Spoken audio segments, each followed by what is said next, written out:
Hey, young historians, Mr. Moran here, and today we're going to move to the ratification of our Constitution. So remember, the Constitutional Convention was held, and once the Constitution was written, it was not over.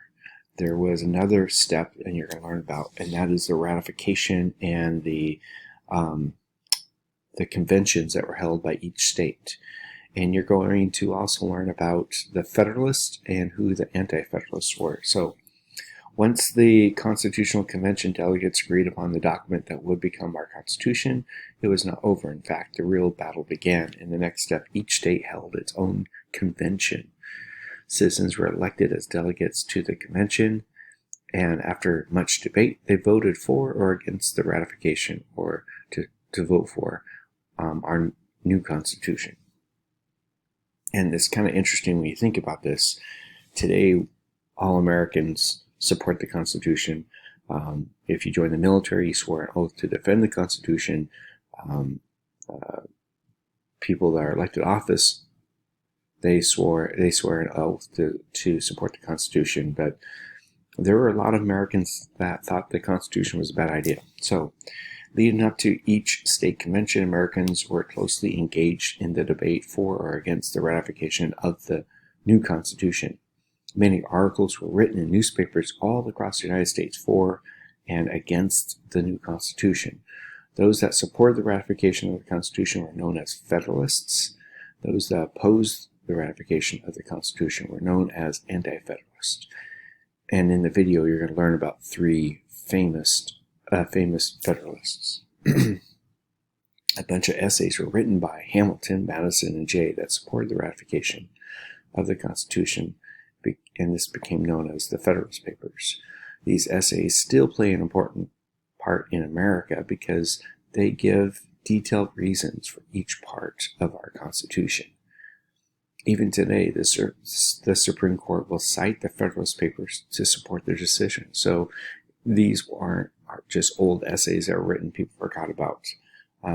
Even congressmen will cite the Federalist Papers to support their argument. So what you will learn, you will be able to describe why the Federalists did not support the Constitution.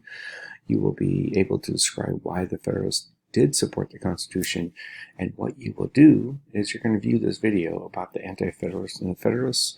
And as you're watching this, please pay close attention to their positions as it relates to the new Constitution. So they're going to tell you why the Anti-Federalists did not support the Constitution and why the Federalists thought it was good.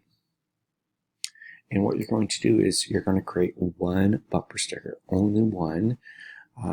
And I don't care which side you take.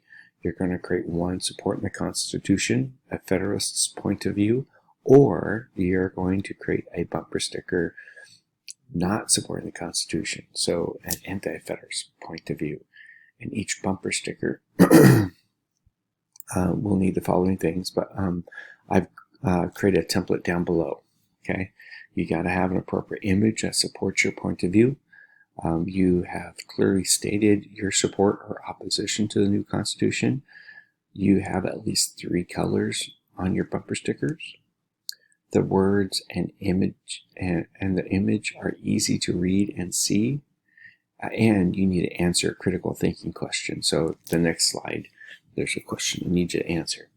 Also, you have an opportunity for bonus points. This is not required. This is extra credit, okay? So if you create a catchy slogan or use a quote from a Federalist or Anti-Federalist on your bumper sticker to support your point of view, that is 4 points. Again, that is extra credit. That is not required, okay? If you have any questions, please visit me during office hours or ask your teacher for help. All right, we'll talk to you later, historians.